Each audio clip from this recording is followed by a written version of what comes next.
Hi students, today we will discuss about the in second unit statics. Okay, topic is resolution of vector. Okay, this is the diploma first year subject physics. Okay, continue చేద్దాం ఈ వీడియోని. చూడండి, resolution of vector already previous వీడియోలో types of vectors చెప్పడం జరిగింది. చూడని వాళ్ళు ఉంటే దయచేసి ఆ వీడియో కూడా చూడండి. అండ్ దెన్ నెక్స్ట్ వీడియో మనం చేసేది ఏంటంటే రెజల్యూషన్ ఆఫ్ వెక్టర్ అసలు అంటే ఏంటి, రెజల్యూషన్ అంటే ఏంటి, దీనికి ఉన్నటువంటి డెరివేషన్ ప్రోడక్ట్ ఏంటి, క్వశ్చన్ ఎలా అడుగుతాడు ఇండైరెక్ట్ వేలో డిప్లొమా ఫస్ట్ ఇయర్ పిల్లలకి అనేది ఒకసారి ఎక్స్ప్లెయిన్ చేసుకుందాం. ఇదే క్వశ్చన్ అడిగే విధానం how to split the vectors అని కూడా అడగొచ్చు ఇండైరెక్ట్గా క్వశ్చను. ఓకేనా, లేదా డైరెక్ట్గా ఇస్తే describe the resolution of vector అని కూడా ఇవ్వచ్చు. ఓకే, సో చూద్దాం ఒకసారి.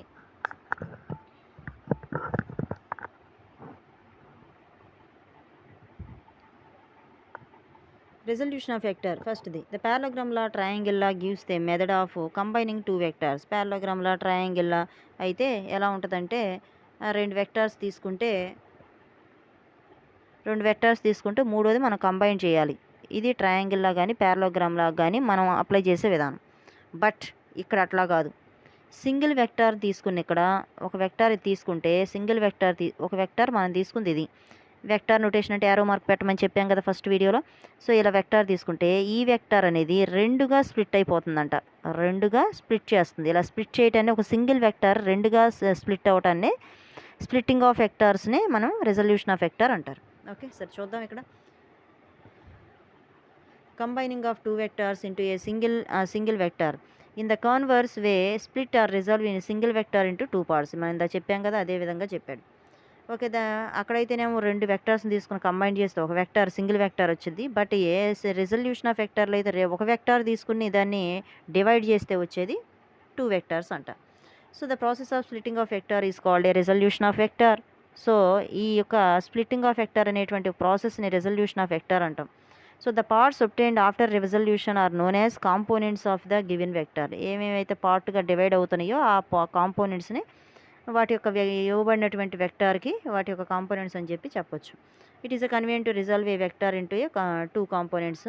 ఓకే, ఒకటి రైట్ యాంగిల్లో ఉంటుంది, రెండోది వచ్చేసరికి కాంపోనెంట్స్ ఏమి రెక్టాంగులర్ పొజిషన్లో ఉంటుందన్నమాట.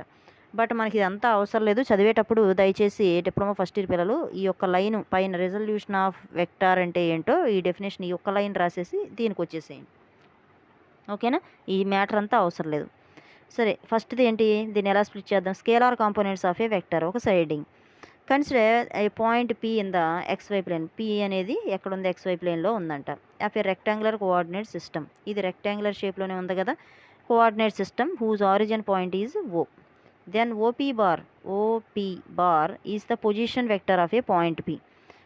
Position vector of a point P with respect ఎక్కడి నుంచి బయలుదేరింది, ఇది ఓ పాయింట్ నుంచి. ఓకేనా, హూజ్ మ్యాగ్నిట్యూడ్ ఏంటిది, ఇది A capital A one time. A bar అంటే వెక్టార్ నొటేషన్లో తీసుకున్నప్పుడు ఏ బార్, స్కేలార్ నొటేషన్లో తీసుకున్నప్పుడు ఏ.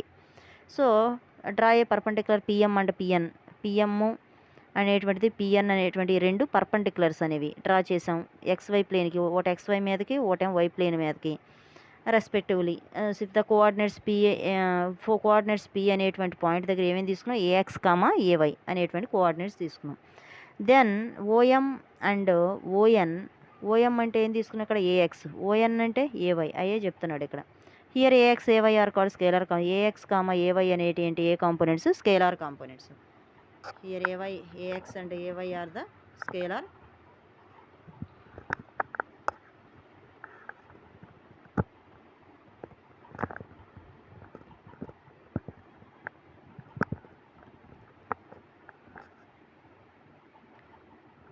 AX and AY are the scalar components of a component along XY axis respectively. If theta is the angle between, theta అనేటువంటిది ఏంటమ్మా ఇక్కడ, angle between the దేనికి మధ్యలో, by the position of vector with X యాక్సిస్తో చేస్తుంది ఇది. In the angle OPM. Triangle ఏంటిది, OPM అనే ట్రయాంగిల్తో. ఓకేనా, సో ఇదే మనం చెప్పాడు. సో ఓపిఎం ట్రయాంగిల్లో కాస్ థీటా తీసుకో. ఇక్కడ ఓపిఎం ట్రయాంగిల్లో కాస్ థీటా అని తీసుకున్నాం అనుకో, ఫార్ములా ఏంటన్నావు, ఫార్ములా ఏంటి కాస్ థీటాకి, ఎడ్జసెంట్ సైడ్ బై హైపోటెనస్ కదా. ఎడ్జసెంట్ ఓఎం బై ఓపీఏగా, అదే కదా, ఇక్కడ అదే వేసాడు, ఓఎం బై ఓపీ. మరి ఓఎం అంటే ఏం తీసుకున్నాం మనం ఇక్కడ, ఓఎం బదులు ఏఎక్స్. ఓపీ అంటే స్కేలార్ కాంపోనెంట్స్ కాబట్టి ఏ. స్కేలార్ కాంపోనెంట్స్ తీసుకుంటే ఏ తీసుకోవాలి, వెక్టార్ కాంపోనెంట్స్ తీసుకుంటే ఏ బార్ తీసుకోవాలి. అదే రాశాను.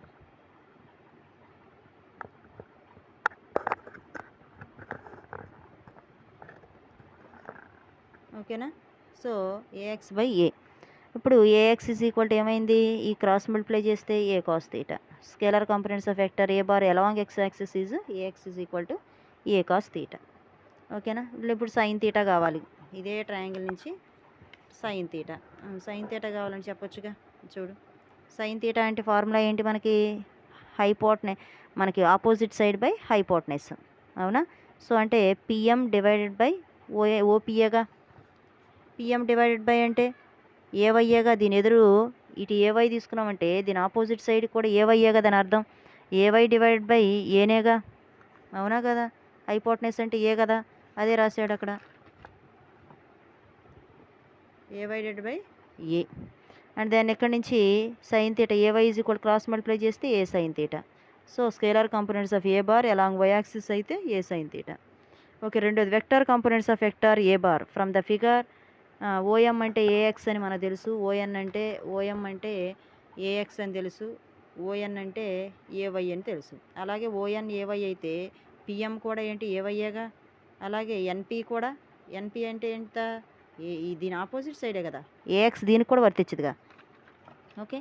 సో దాని ప్రకారం రాసుకుని ఏఎక్స్ ఏవై అనేవి ఈ విధంగా కాంపోనెంట్స్ అని చెప్పి ఎక్స్వై డైరెక్షన్లో ఉన్నాయని చెప్పి. ట్రయాంగిల్ ఓపీఎం సేమ్ జిరాక్స్ మనకి ట్రయాంగిల్ రూల్ యూజ్ చేశాడు. ఓపీఎంలో నుంచి triangle OP bar hypotenuse is equal to OP bar is equal to OM bar plus MP bar. Triangle rule use చేశారు. బార్ అని ఎందుకు పెట్టాం, వెక్టార్ కాంపోనెంట్స్ అన్నాం ఇక్కడ. ఇందాకేం స్కేలార్ కాంపోనెంట్స్ అన్నా కూడా బార్లు యూజ్ చేయాలి. ఓఎం బార్ అంటే ఆల్రెడీ మనం ఇక్కడ రాసుకున్నాం ఏఎక్స్ అని. ఓఎం బార్ అంటే డయాగ్రామ్ నుంచి రాసుకుంది ఏవై బార్. ఇదే మనకి third one, magnitude of A bar in terms of it's components.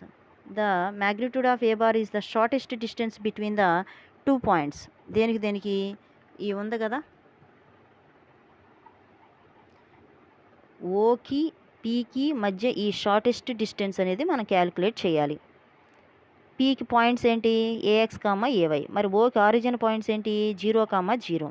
ఈ రెండింటికి మధ్య ఇది x1 y1 అనుకుంటే x2 y2నేగా.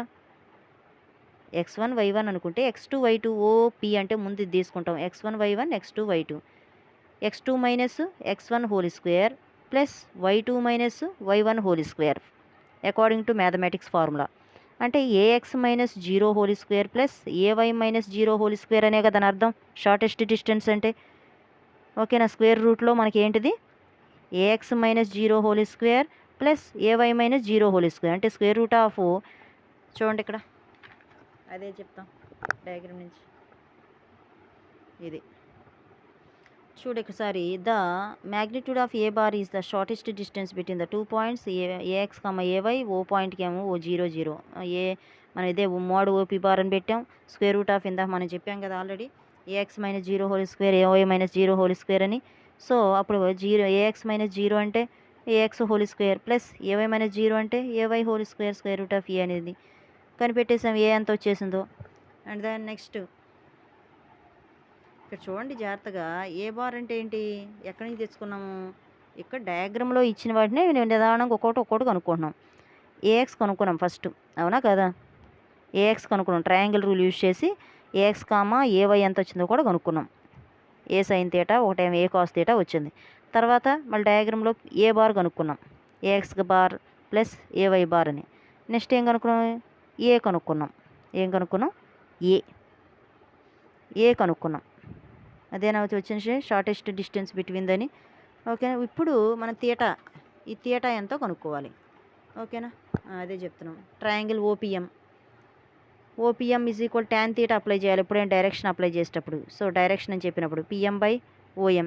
ట్రయాంగిల్ నుంచి మనకి ఏ విధంగా తీసుకోవచ్చు, ట్యాన్ తీటా అంటే ఆపోజిట్ సైడ్ బై అడ్జసెంట్ సైడే కదా. PM divided by OM. PM అంటే మనకు తెలుసు ఏమంటుంది, ఇది ఏవై అని, అంటే ఓఎన్ అని అర్థం. ఓఎన్ బదులు ఏవైగా రాసుకోవాల్సింది. ఓఎం అంటే ఏఎక్స్. అదే సబ్స్టిట్యూట్ చేశారు చూడు ఒకసారి. tan θ is PM by OM. ఆ పిఎం బదులు ఏం రాసుకోవాలి, ఓఎన్, దాని ఆపోజిట్ సైడ్ కాబట్టి ఓఎన్ బై ఓఎం. ఓఎన్ అంటే ఏవై, ఓఎం అంటే AX. So θ is equal to ఏమవుతుంది, tan ఇన్వర్స్ ఆఫ్, tan ఇటు వస్తే ఏమవుతుంది, ఇన్వర్స్ అవుతుంది. ఓకేనా, AY by AX, ON by ఇది వచ్చింది కదా. ఇప్పుడు θ ఈజ్ ఈక్వల్ టు tan ఇటు వస్తే ఏముంది, inverse of, tan inverse of A y by A x. ఇది మనకు ఉన్నటువంటిది. సో ప్రాబ్లమ్స్ కూడా ఎక్సర్సైజ్ మనకి సాల్వ్డ్ ప్రాబ్లమ్స్ చేయండి చాలా జాగ్రత్తగా. ఇక్కడ చూడండి, ఇది మనకి రెజల్యూషన్ ఆఫ్ వెక్టర్, దాని రిలేటెడ్ ప్రాబ్లమ్స్ ఇవి. A force of 100 newtons is inclined at an angle of 60 degrees with the vertical, find its horizontal and vertical. Most important previous year question పేపర్లో, ఎవ్రీ క్వశ్చన్ పేపర్ ఒక 2-3 సెట్లో వచ్చింది ఈ question. అర్థమైంది, ఈ problems వచ్చాయి దేని మీద, ఉన్నటువంటి రెజల్యూషన్ ఆఫ్ వెక్టార్లో ప్రాబ్లమ్స్ అనేవి వచ్చాయి. చేయటం అనేది జాగ్రత్తగా కుదరాలి. ఏంటి అంటే వాడు వర్టికల్లో కానీ హారిజాంటల్ కాంపోనెంట్స్లో ఎంత ఇచ్చాడు, ఫోర్స్ 100 న్యూటన్స్ ఇచ్చాడు, ఇంక్లైన్ అయిన యాంగిల్ 60 degrees ఇచ్చాడు. జాగ్రత్త గుర్తుపెట్టుకో, దేంతో చేసింది అన్నాడు, వర్టికల్. ఎప్పుడైనా గుర్తుపెట్టుకో, యాంగిల్ ఎటువైపు అయితే చేస్తుందని చెప్తాడో వర్టికల్ అన్నాడు అనుకో. ఫర్ ఎగ్జాంపుల్ ఇక్కడ చూడు, ఇక్కడ వర్టికల్, ఇది హారిజాంటల్, వర్టికల్ అని చెప్పాడు. ఓకేనా, ఎటువైపు అయితే యాంగిల్ చేస్తుందో, వర్టికల్తో చేస్తుంది కదా, ఎటువైపు అయితే యాంగిల్ విత్ ద వర్టికల్ అన్నాడు. ఎటువైపు అయితే వర్టికల్ అంటే వర్టికల్ సైడే యాంగిల్ పెట్టాలి. 60 degrees అన్నాడు, 60 degrees అటువైపే వెళ్ళిద్ది ఇది. లేదు విత్ ది హారిజాంటల్ అన్నాడు. ఫర్ ఎగ్జాంపుల్ ఇక్కడ 60 degrees ఎక్కడ వస్తుంది, ఇక్కడ వస్తుంది. ఓకేనా, మధ్యలో ఫోర్స్, ఈ ఫోర్స్ అనేది రెండుగా స్ప్లిట్ చేస్తుంది. ఇక్కడ ఒకటి ఎఫ్ కాస్ తీటా, రెండు ఎఫ్ సైన్ తీటా. సరే యాంగిల్ ఎటువైపు అయితే ఉంటుందో అటువైపే కాస్ తీటా వస్తుంది, యాంగిల్ లేని చోట సైన్ తీటా వస్తుంది, అదే గుర్తు. ఓకే, సో ఎఫ్ 100 న్యూటన్స్ ఇచ్చాడు, తీటా 60 degrees ఇచ్చాడు, ఇచ్చిన డేటా. ఇప్పుడు హారిజాంటల్ కాంపోనెంట్ అన్నాడు. హారిజాంటల్ కాంపోనెంట్ ఈ రెండిట్లో ఏంటిది, ఎఫ్ సైన్ తీటానేగా ఇక్కడ. సో ఎఫ్ సైన్ తీటా వేసాం. ఎఫ్ అంటే తెలుసు, సైన్ 60 degrees మనకు తెలుసు, సైన్ 60 ఎంతో. ఓకేనా, ఉన్నటువంటి మనం చాలా జాగ్రత్తగా వేసుకోవాలి. ఓకేనా, సైన్ 30, సైన్ 60 degrees వాల్యూస్ అనేవి చాలా జాగ్రత్తగా వేయాలి. √3/2 సైన్ 60 వాల్యూ అనేది √3/2. √3/2 అంటే మనకి 2 అనేది దీంట్లో ఎన్నిసార్లు, 50 times, 50 √3. 50 √3 వాల్యూ 1.732. ఓకే, 50 × 1.73 అంటే 86.6 newtons. Next vertical component F cos theta. Vertical component ఏముంది ఇక్కడ, ఎఫ్ కాస్ తీటా. ముందు ఈ డయాగ్రామ్ ఫ్రేమ్ చేసుకున్న తర్వాత ఇవి ఎంటర్ చేయాలి. ఎఫ్ 100 కాస్ తీటా అండ్ 60 ఎంత, 1/2. కాస్ 60 ఎంత, 1/2. కాస్ 60 1/2 అంటే 100/2నేగా, 50 న్యూటన్ సరిపోయిందిగా. ఇది మనం చేసే విధానం.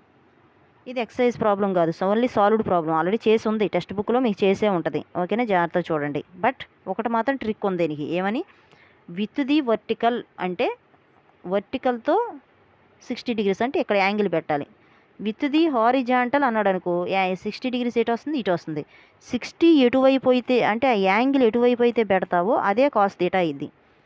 ఓకేనా, ఎటువైపు అయితే యాంగిల్ లేదో అటువైపు సైన్ తీటా ఇది. అది ఒకటి గుర్తుపెట్టుకుంటే అన్నీ చేయొచ్చు. అప్పుడు ఈ ప్రాబ్లం చెప్పండి నాకు. A body is thrown with some velocity at an angle 60 degrees అన్నాడు. విత్ ది హారిజాంటల్తో 60 degrees అంట. If its horizontal component is 50 meters per second, what is its actual velocity and its vertical component చూద్దాం. Horizontal అంటే 60 degrees ఇక్కడ, 60 degrees ఎక్కడ ఉందంటే cos theta ఎటువైపు ఉండాలి, యాంగిల్ ఎటు ఉంటే అటే, ఇటే కాస్ తీటా. వెలాసిటీలో ఇచ్చాడు కాబట్టి ఇది వి అనేది పెడతాం మనం. ఇందా ఫోర్స్లో ఇచ్చాడు కాబట్టి ఎఫ్ అని పెట్టాం. ఓకేనా, వి కాస్ తీటా. మరి కాస్ తీటా ఇటు వస్తే మిగతా రెండో వైపు ఏం రావాలి, సైన్ తీటా. ఓకే, ఆల్రెడీ ఇచ్చేసాడు. ఏమని ఇచ్చాడు, horizontal component 50 meters per second ఇచ్చేసాడు, తీటా 60 degrees ఇచ్చాడు. అంటే హారిజాంటల్ కాంపోనెంట్ అంటే వి కాస్ తీటా అనేగా మనం ఫామ్ చేసింది. V cos theta is equal to 50 ఇచ్చేసాడు. వి కాస్ 60 తీటా ఎంత ఇచ్చాడు, 60 ఇచ్చాడు కాబట్టి తీటా బదులు 60 సబ్స్టిట్యూట్ చేసాం. ఓకేనా, is equal to 50. So v is equal to cos 60 అంటే మనకు తెలుసు ఎంత, మనకి 1/2 వేస్తాం. 1/2 పైకి వెళ్తే 2 అయ్యిద్ది. 2 × 50 100. యాక్చువల్ వెలాసిటీ వి వచ్చేసింది మనకి. వి వచ్చినప్పుడు మనకి వర్టికల్ కాంపోనెంట్ కనుక్కోవచ్చుగా, వి సైన్ తీటా. వి అంటేనే 100 వచ్చింది, సైన్ తీటా అంటే 60. సో 60 అంటే √3/2 సంథింగ్ వాల్యూ. మోస్ట్ ఇంపార్టెంట్, ఈ రెండు ప్రాబ్లమ్స్లో ఒక ప్రాబ్లం పక్కాగా ఎగ్జామినేషన్ పాయింట్ ఆఫ్ వ్యూలో ఉంటుంది. ఓకేనా, థ్యాంక్ యూ. నెక్స్ట్ వీడియోస్లో మనం ఎడిషన్ ఆఫ్ వెక్టార్స్, ట్రయాంగిల్లా, ప్యారలోగ్రామ్లో మోస్ట్ ఇంపార్టెంట్ అవి. ఆ క్వశ్చన్ లేకుండా క్వశ్చన్ పేపర్ ఉండదు. అలాంటి క్వశ్చన్స్ మనం నెక్స్ట్ వీడియోలో డిస్కస్ చేసుకుందాం. ప్లీజ్ ఏం చేయాలి? సబ్స్క్రైబ్ చేయండి. ఓకే, ఇతరులకు షేర్ చేయండి, లైక్ చేయండి. Okay, thank you one and all.